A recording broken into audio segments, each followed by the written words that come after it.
بسم الله الرحمن الرحیم و اعدوا لهم ما استطعتم من قوة. چند روز پیش شنیده شد ترامپ در اظهار نظراتش پیشنهاد حمله زمینی داده. ما سالیان سال منتظر یه همچینی هستیم. Iran has released a new video. Not just a display of power, but a message, a warning. Because as tensions surge and as Donald Trump signals the possibility of a ground operation, Tehran is no longer reacting, it is waiting. A commander from Iran's Islamic Revolutionary Guard Corps ground forces steps forward. His words are calm, steady, almost eager. We have been waiting for this day for years. This is not fear, this is preparation. For weeks, the United States has applied relentless pressure. Airstrikes, missile campaigns, cyber operations. Washington says it has struck deep into Iranian infrastructure, targeting military facilities, eliminating key figures, disrupting command networks. But even after all that, Iran has not stopped. Despite the damage, despite the loss of bigwigs, despite growing pressure, Iran continues to respond. Missiles launched, regional bases threatened, allied forces activated. And now, this video. A signal that Iran is not just holding on, it is ready for escalation. Behind the scenes, Washington faces a growing dilemma. What comes next? The Pentagon has moved forces into the region, and the option of a ground operation is no longer off the table. But inside the U.S. leadership, there is no clear path forward, no defined endgame. One moment, Donald Trump claims Iran has been severely weakened. The next, he suggests sending in ground troops. Then again, he questions whether such a move would be worth it. The message is shifting, uncertain, contradictory. Meanwhile, Iran's leadership rejects negotiations, dismisses ceasefire talks, and signals defiance. The message coming from Tehran is direct. They are prepared, they are watching, and they are waiting. This is no longer just a military confrontation. It is a battle of endurance, of strategy, of resolve. The United States has inflicted damage, but not defeat. It has removed targets, but not the threat. And now it faces the most difficult question of all. How do you step away from a conflict when the other side is still standing and ready for more?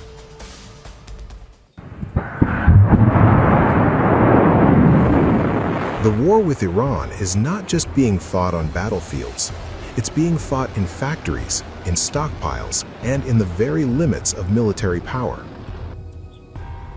Because behind the explosions, the airstrikes, and the missile interceptions, a quieter crisis is unfolding. The United States and Israel are running through their most advanced weapons at a staggering pace. In just 4 days, that's all it took to expose a reality few expected. Even the world's most powerful militaries can run low. According to a report by the Foreign Policy Research Institute, the scale of consumption is nothing short of extraordinary. Let's break it down. First, missile defense. The backbone of modern warfare isn't just attack, it's interception. And that's where the Patriot missile system comes in. The MIM-104 Patriot is designed to shoot down incoming threats, ballistic missiles, cruise missiles, aircraft. In just 4 days, 943 Patriot interceptors were fired. Each one costs around $4 million. That's nearly $4 billion gone in less than a week. But the real shock? At current production rates, roughly 50 per month, that amount represents over a year and a half of manufacturing. In other words, the war consumed months of industrial output in days. Then comes the next layer of defense, the THAAD. THAAD is designed to intercept missiles at higher altitudes, even outside the atmosphere. Think of it as the last shield before impact. In just 4 days, 145 THAAD interceptors were used. Each costs a staggering $12 million. That's another $17.7 billion spent just to stop incoming threats. And unlike bullets or shells, these aren't easy to replace. They require precision manufacturing, rare components, and time. But defense is only half the story. Offense is where the real volume begins. The United States unleashed the ATACMS, a long-range missile capable of striking targets up to 300 kilometers away. In just 4 days, 225 ATACMS missiles were fired. At about $1 million each, that's another $225 million. These missiles are designed for high-value targets, air bases, command centers, supply depots, which means every launch is deliberate.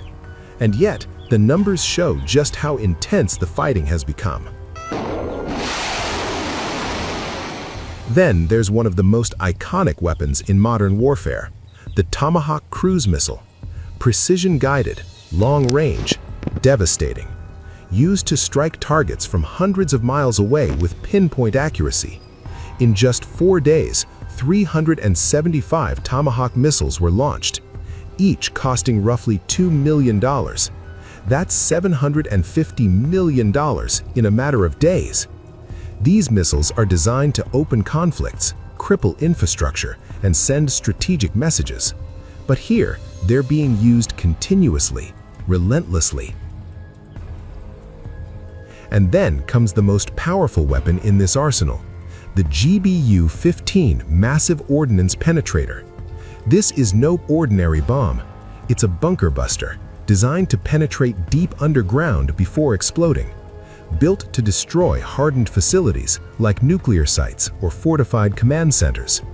In just 4 days, 8 of these bombs were used. Each costs about $13 million. But here's the real concern. That usage represents 25% of the entire US stockpile. A quarter gone. These are not weapons you mass-produce quickly. They are rare, strategic, reserved for the most critical targets. And now a significant portion has already been spent. But the losses aren't just missiles and bombs. They include some of the most advanced unmanned systems in the world. The MQ-9 Reaper, a high-end combat drone capable of surveillance and precision strikes. Each one costs around $30 million. In just 4 days, 11 Reaper drones were lost. That's over $330 million gone. But more importantly, these drones provide intelligence. They see the battlefield. They guide decisions. Losing them isn't just expensive. It creates blind spots. And then there are the unseen losses. Advanced radar systems, surveillance networks, electronic warfare assets. These are the invisible backbone of modern combat. And when they're destroyed, you don't just lose equipment, you lose awareness. So, what does all of this add up to? In just 4 days, the United States and Israel burned through between $10 to $16 billion in munitions alone. Add operational costs, logistics, and losses, and the total climbs to nearly $20 billion in less than a week.